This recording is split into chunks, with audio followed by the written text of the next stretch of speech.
N'oublie pas ton masque. Les élèves des écoles maternelles et primaires de retour en enseignement présentiel. Dans quelles conditions? On verra ça avec l'adjointe aux écoles à Grenoble. Ça peut pas faire de mal. Culture et santé au CHU Grenoble-Alpes présente Vie de l'œuvre, œuvre de vie, un projet artistique pour créer du lien avec les résidents à travers la couleur et la matière. Et puis les brûleurs de loups et la Finlande, une grande histoire de sport. L'élite du hockey sur glace grenoblois sera entraînée la saison prochaine par Jirki Ao, assisté de Harri-Pekka Siekinen. Bonsoir à tous, ravi de vous retrouver dans ce JT du lundi 26 avril 2021. Toutes les heures à partir de 18h, l'essentiel de l'actualité du Grand Grenoble. Après une semaine d'école à la maison et 2 semaines de vacances, la cloche a de nouveau sonné ce lundi matin pour accueillir les élèves des écoles maternelles et élémentaires alors que la pandémie de Covid-19 reste importante dans notre pays. Pour en parler, je reçois Christine Garnier. Bonsoir. Bonsoir. Et vous êtes adjointe au maire de Grenoble en charge des écoles. Cette rentrée, elle concerne combien d'enfants à Grenoble? Dans les écoles publiques du premier cycle, elle concerne 12 400 enfants dans 577 classes. Selon vous, est-ce qu'il fallait rouvrir les écoles aujourd'hui? C'est une décision nationale. Les écoles, à mon avis, sont le dernier lieu qu'il faut fermer pour des raisons sociales en particulier. Je ne suis pas sûre que les conditions soient vraiment réunies, mais c'est plutôt un problème de mesures globales, pas seulement sur les écoles, mais sur le télétravail, sur l'ensemble des mesures protectrices. Est-ce que vous avez été informé de l'arrivée des tests salivaires pour les enfants et d'autotests pour les enseignants? Alors effectivement, les autotests pour les enseignants et pour les ATSEM sont en train de distribuer aujourd'hui. Ça a commencé aujourd'hui. À raison de 2 par adulte et par semaine. Par contre, il n'y en a pas pour les enfants. Mais apparemment, il sera plus simple de faire des tests salivaires sur les enfants. Un laboratoire a été mandaté. À la ville, nous avons une personne supplémentaire aussi pour gérer ces questions. Donc, on devrait pouvoir faire des tests salivaires, mais surtout par échantillon, dans des écoles en test. Il y aurait des écoles qui seraient priorisées? Ou certainement, d'abord, en cas de suspicion Covid dans une école, on pourra assez rapidement tester l'ensemble des enfants, j'espère. Sachant qu'il faut quand même recueillir l'autorisation des parents. Donc ça prend quand même un certain temps. Ce sont les villes qui ont en charge les temps périscolaires et la cantine. Comment vous procédez pour protéger les enfants dans ces temps-là? Il n'y a pas de changement par rapport au protocole sanitaire qui avait lieu avant les vacances. Donc les enfants ne sont pas brassés, les classes restent séparées, que ce soit à la cantine ou si possible dans les temps périscolaires, avec des distances de, si possible, 2 mètres à la cantine, donc quand ils enlèvent le masque. Toutes les précautions sont prises, les personnels sont maintenant rodés, les organisations sont rodées, donc on devrait pouvoir fonctionner comme avant les vacances. Est-ce que vous demandez aux parents de garder leur enfant à la maison sur ces temps-là, s'ils le peuvent, comme l'a préconisé le ministre de l'Éducation nationale, Jean-Michel Blanquer? Nous ne le demandons pas précisément parce que ça a un impact social qui peut être important sur des enfants qui ont besoin d'avoir ce temps de socialisation et ce repas complet à très bon marché. La nouveauté pour cette rentrée-là, c'est l'annonce de la fermeture d'une classe dès le premier cas détecté. Est-ce que c'est une bonne mesure selon vous? C'est une sage précaution. C'était déjà le cas à Grenoble dans les classes de maternelle, puisque les enfants ne portent pas le masque. Ça va être le cas aussi en élémentaire. Ça permettra, j'espère, de réduire la diffusion de l'épidémie. J'attire l'attention des parents sur les difficultés de garde. Je ne peux que leur suggérer d'essayer de trouver un mode de garde, puisque bien sûr la ville ne peut pas les garder, puisque les enfants doivent être isolés chez eux. Ils ne doivent pas être en collectivité. Les personnels qui encadrent les enfants, qui travaillent dans les établissements scolaires et également les personnes qui font le ménage, qui servent à la cantine, enseignants, ATSEM, peuvent avoir des créneaux pour se faire vacciner s'ils ont plus de 55 ans. Est-ce que c'est suffisant pour vous? Évidemment, ce n'est pas suffisant. Il y a peu de personnes de plus de 55 ans qui travaillent dans les écoles. C'est un premier pas, mais je ne peux que regretter que tous les adultes qui travaillent dans les écoles ne soient pas prioritaires pour être vaccinés. D'abord pour les protéger eux-mêmes et puis aussi pour éviter des fermetures de classes qui ne vont pas manquer d'arriver dans ces conditions. Une journée encore plus particulière aujourd'hui pour des enfants qui ont fait leur première rentrée à l'école Marcel Cohn, une nouvelle école dans le paysage grenoblois, dans le quartier Hoche. Ils sont combien? Ils viennent d'où ces enfants?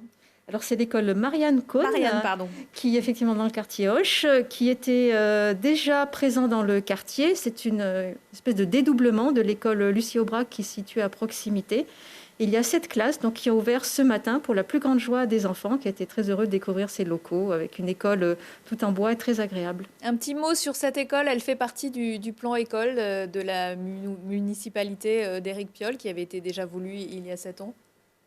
Oui, tout à fait. C'est une école que nous avons construite parce que les effectifs augmentaient, notamment dans ce quartier, et qu'il y avait donc besoin d'une nouvelle école. Et nous allons bientôt lancer la construction d'une autre école dans le quartier Flaubert. Merci beaucoup Christine Garnier d'être venue dans ce JT. Je rappelle que vous êtes adjointe au maire de Grenoble en charge des écoles. 2 corps, ceux d'un homme de 82 ans et d'une femme de 71 ans, ont été découverts dimanche matin à leur domicile dans le quartier du Stade au Fontanil-Cornillon. Ils reposaient à côté d'une carabine 22 longs rifles. Le procureur de la République de Grenoble, Éric Vaillant, a donné un peu plus de détails aujourd'hui. Les premiers éléments de l'enquête laissent à penser que M. Guzman aurait tué son épouse avant de se donner la mort. La veille, il aurait tenu des propos suicidaires lors d'une randonnée avec des amis. Madame Guzman, épousée en seconde noces, aurait manifesté son souhait de quitter son mari pour repartir à Saint-Rose, à La Réunion, dont elle était originaire. Ils n'avaient pas d'enfants en commun. Ce n'est pas parce que l'on est hospitalisé qu'on ne peut plus avoir accès à la culture pour les résidents, mais aussi les médecins, les soignants et les visiteurs. Le projet Culture et Santé, l'hôpital Autrement du CHU Grenoble-Alpes présente toute l'année des expositions, concerts, mais aussi des ateliers. Exemple au centre de gérontologie Hôpital Sud à Échirolles. À vos pinceaux avec Lilian Veillé. Allez, lancez-vous. On y va. Dans la peinture à tout âge, il faut savoir se lancer. Tous les lundis au centre de gérontologie du CHU, un atelier peinture est proposé aux patients pour encourager leur créativité. J'aime bien, je vois pas toujours ce que je fais, mais enfin j'aime bien. Ça nous fait du bien parce qu'au moins on passe un bon moment avec tout le monde là réuni et puis notre chef qui nous aide bien parce que sans elle, je crois qu'on ferait des catastrophes. Et leur chef n'est autre que Patricia Oliva, diplômée de l'école supérieure Estienne à Paris. Elle intervient depuis quelques années dans le service de médecine sociale du CHU. Cette année, c'est avec les personnes âgées qu'elle travaille. 15 séances d'1h30 sur 3 thématiques différentes, en commençant par la couleur. Le fond, et vous voyez, vous aviez travaillé un peu le bleu comme ça. Et pour étudier et travailler ce thème, elle a choisi des œuvres de grands coloristes, comme Magritte, Klimt ou Georges Braque. J'utilise des supports de grands artistes que je propose selon les thèmes et qu'on peut utiliser pour s'inspirer pour son propre travail. Mais ce n'est pas du tout obligatoire. Parfois, il y a un petit détail qui est pris en compte. Parfois, on n'est plus sur une copie. Ces ateliers s'inscrivent dans le programme culturel L'Hôpital Autrement, où l'objectif est de prendre la personne dans sa globalité et pas seulement comme un patient de l'hôpital. L'idée, c'est de proposer une programmation pour à la fois améliorer la prise en charge des patients, améliorer la qualité de vie au travail, proposer une ouverture avec l'extérieur, créer du lien entre l'hôpital, la cité. L'idée, c'est que quand on produit une œuvre, on ne sait pas du tout si la personne va bien, va mal, est handicapée ou pas handicapée.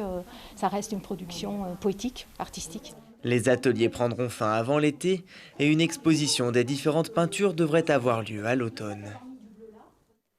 Culture et santé, c'est le thème du nouveau check-up, avec aussi Nicolas Keramidas et sa bande dessinée à cœur ouvert sur sa double opération cardiaque. À découvrir ce mardi à 13h et bien sûr en replay sur télégrenoble.net. Hey, ça veut dire bonjour en finnois. Si vous êtes fan des brûleurs de loup, il va falloir vous y faire. Il débarque en force dans la capitale des Alpes. Jirki Hao sera le nouvel entraîneur du club grenoblois en remplacement d'Edo Terglav. Les dirigeants l'ont annoncé en fin de matinée lors d'une conférence de presse à Pôle Sud. Un autre Finlandais, Ari-Pekka Sekinen, et oui, ça va demander un peu d'entraînement, ça aussi, l'assistera et s'occupera également de l'entraînement des Gaules. Ancien défenseur dans les années 90, Hao a remporté à 3 reprises le championnat finlandais dans son pays en tant que coach. Il a aussi entraîné l'équipe nationale de Chine en 2018 lors des championnats du monde division 2A. Mais c'est en Autriche que les brûleurs de loups sont allés le chercher. Notre coach Jirki Hao, entraîneur qui a eu énormément d'expérience en Finlande. pourquoi ça faisait partie de nos priorités d'aller vers un nouveau style de jeu, hein, scandinave, on peut dire suédois, finlandais. Puis du moment où je suis rentré en contact avec lui, on a eu un très bon feeling. Il rentrait exactement dans nos cases avec cette capacité à manager, parce que c'est un manager fort, c'est sa culture initiale, c'est pas un joueur de hockey initialement. Ensuite, c'était ses performances, son long parcours d'assistant coach, qui est ensuite devenu head coach, avec cette culture finlandaise ancrée. L'assistant-entraîneur, Harry Pekka, c'est un peu son bras droit qu'il a eu sur certaines années antérieures. Puis que pour lui, c'était important que peut-être il puisse l'accompagner. C'est un bon duo qui a l'habitude de travailler ensemble, qui se complète très bien. Je pense qu'on va s'attendre à beaucoup plus de possession de palais. Hein? C'est patiner davantage, mais en essayant de créer des espaces. On a souhaité s'enrichir d'un nouveau hockey, une nouvelle culture, nouvelles valeurs. Et l'idée, c'est de continuer à s'enrichir avec la différence du hockey finlandais. Et voilà. Donc oui, ça va changer. Ouais. Il y aura probablement, en tout cas je le souhaite, que nous ayons des Finlandais pure souche qui portent cette culture de hockey finlandais. Jean-François lui a proposé d'avoir le choix sur un ou deux devs, sur un ou deux attaquants, sur le gardien, enfin voilà, sur des axes qui vont lui permettre de communiquer de façon plus simple avec son vestiaire. Et chez les BDL, sauf exception, tous les départs ont déjà été actés. Selon Paris-Normandie, le Rouennais Nicolas Deschamps, meilleur pointeur de la saison, pourrait aussi rejoindre Grenoble. Pas de miracle à 3 samedi soir lors de la 35e journée de Ligue 2. Encore que le GF38 y a cru un moment en début de partie sur une superbe action de Benet Ravé conclue par Anthony Belmonte. Les Grenoblois ont dominé le leader, mais 3 n'est pas premier pour rien. 3 minutes après, Tousgar a égalisé puis doublé la mise à la 24e minute. Grenoble s'est battu jusqu'à ce qu'une erreur offre le pénalty à l'Estac. Et c'est Tardieu qui a porté l'estacade. Et victoire 2-3, 3-1. Grenoble reste 4e, mais peut espérer prendre la 2e place en battant le 2e, justement, Clermont. Ce sera lundi 3 mai au Stade des Alpes. Prochain rendez-vous avec l'actu dans 1 heure et en replay sur télégrenoble.net. Excellente soirée à tous.